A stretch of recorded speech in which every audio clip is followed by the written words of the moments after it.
Dua kelompok warga Manggarai, Jakarta Selatan tawuran di terowongan Manggarai, Jakarta, Kamis petang. Saling lempar batu hingga petasan tak terelakkan dalam tawuran ini. Bahkan sejumlah warga nampak membawa senjata tajam untuk melukai lawannya. Menurut Kapolsek Tebet Kompol Iwan Gunawan, pihaknya langsung membubarkan massa yang terlibat tawuran. Tidak ada korban, luka maupun jiwa dalam aksi tawuran dua warga Manggarai tersebut. Namun arus lalu lintas di sekitar lokasi sempat terhenti selama kurang lebih 30 menit. Untuk lalu lintas sudah lancar. Artinya memang sudah dibubarkan Pak ya, dari pihak kepolisian Pak ya? Begitu pecah langsung kita berusaha untuk melerai, bubarkan. Tapi sempat tadi arus lalu lintas terhenti Pak ya, informasinya Pak ya? Satu jalur Pak ya? Ada peristiwa berhenti pun semua yang akan berhenti. Petugas kepolisian masih bersiaga di lokasi untuk mencegah tawuran terjadi kembali. Dari Jakarta, Helmi Sajangbati, iNews melaporkan.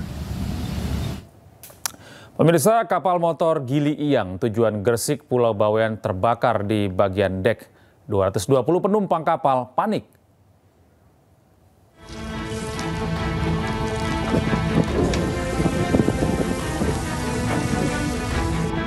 Tiba-tiba saja semburan api terlihat di bagian bawah kapal motor Gili Iyang yang tengah berlayar dari pelabuhan Gresik menuju Pulau Bawean. Seketika 220 penumpang kapal panik. Oleh kru kapal mereka diminta segera memakai pelampung. Beruntung tak lama dua kapal tunda tiba. Tim SAR gabungan berhasil mengevakuasi penumpang tanpa ada satupun korban jiwa.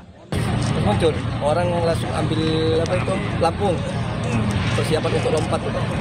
Udah lompat? Sudah? Nggak ada yang lompat. Panik berarti ya? Udah panik semuanya.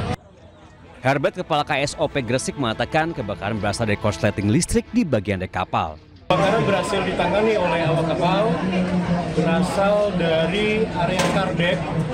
Dugaan sementara diakibatkan terjadinya korsleting listrik. Meski berhasil dijinakan, kebakaran mengakibatkan kerusakan pada sistem elektrik dan navigasi. Kini kapal telah ditarik menuju pelabuhan Gresik.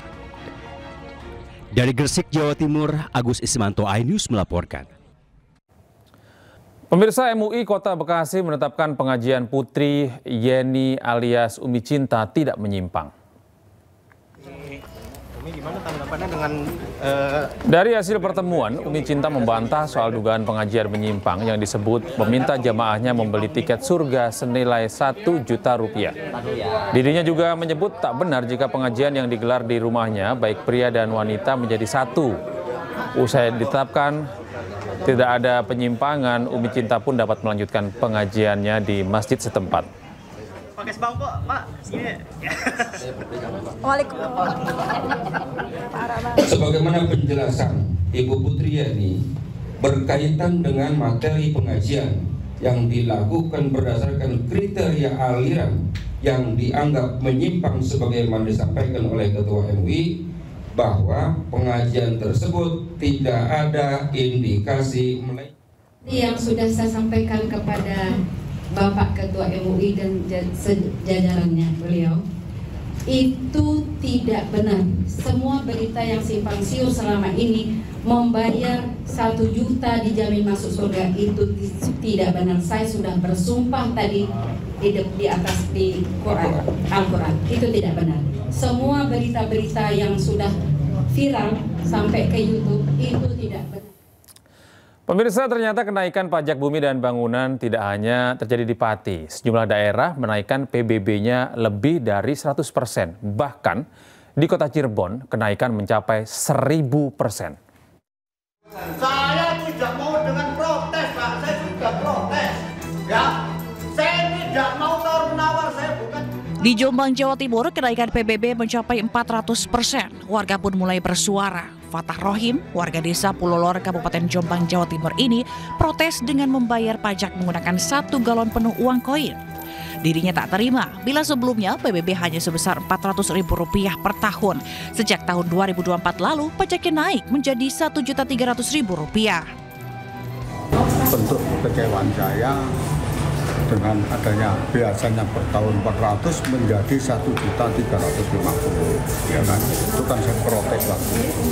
Nah, ternyata acuannya itu saya tanya Kepala Dinas ternyata dari ajuan tersebut mengacu pada tahun 2002, katanya ada appraisal. Siapa yang appraisal? Kepala desa. Lah sekarang mundur, bukan kepala desa pihak ketiga.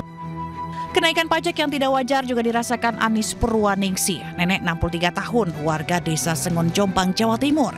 Dirinya kaget begitu menerima tagihan pajak tanah dan rumah yang biasanya 300 hingga 400 ribu rupiah per tahun kini melonjak menjadi 3,5 juta rupiah. Di Semarang, Jawa Tengah, kenaikan PBB juga mencapai 400%. Seorang lansia, warga Barangkauban, Kecamatan Ambarawa, Kabupaten Semarang, Jawa Tengah, kaget saat menerima surat pemberitahuan pajak bumi dan bangunan tahun 2025. Jika pada 2024 lalu, tagihan PBB rumahnya hanya Rp161.000, namun tagihan tahun ini melonjak lebih dari 400% yang mencapai Rp872.000. Tukima pun telah mengajukan keberatan kepada pemerintah setempat, namun sayangnya hingga kini belum mendapat jawaban.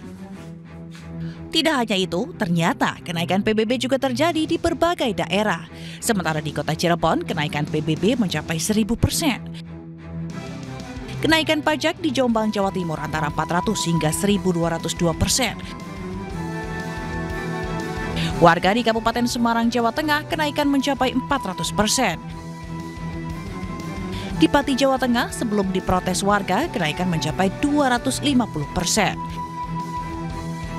Sementara di Bone, sempat beredar isu kenaikan mencapai 300%, namun langsung direvisi, PBB pun naik hingga 65%. Tim Liputan iNews melaporkan.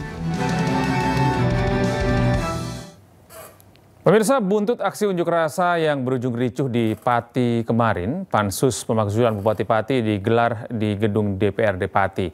Pansus hak angket akan menyoroti 12 kebijakan Bupati Sudewo yang menuai polemik.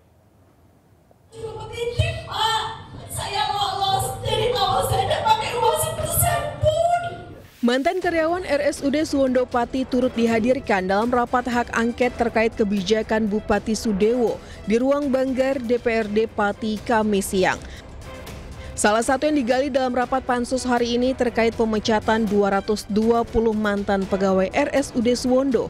Bahkan salah satu mantan karyawan RSUD Suwondo tak kuasa menahan tangis saat bercerita soal pemecatan dirinya yang sudah bekerja selama 20 tahun. Pak Sudewo, tolong angkat lagi menjadi karyawan RSUD Suwondo Pati, BLUD tetap. Pikirkan nasib kami. Pikirkan nasib kami yang sudah dipecat 220 orang itu. Sementara itu, tim Pansus Hak Angket akan bekerja maksimal dalam melakukan penggalian informasi dan klarifikasi terhadap 12 kebijakan Bupati Pati yang menuai polemik. Atas perintah pimpinan DPR, kami langsung melakukan rapat internal, dan hasil rapat internal salah satunya memanggil beberapa saksi, termasuk ex-karyawan Suwondo, dan hari ini kita sudah panggil ex-karyawan Suwondo. Aspirasi mantan karyawan RSUD Suwondo akan disampaikan ke Mahkamah Agung sebagai pertimbangan dalam memberikan rekomendasi kepada Presiden terkait pencopotan jabatan kepala daerah. Dari Pati, Jawa Tengah, Lazarus Sandi, iNews melaporkan.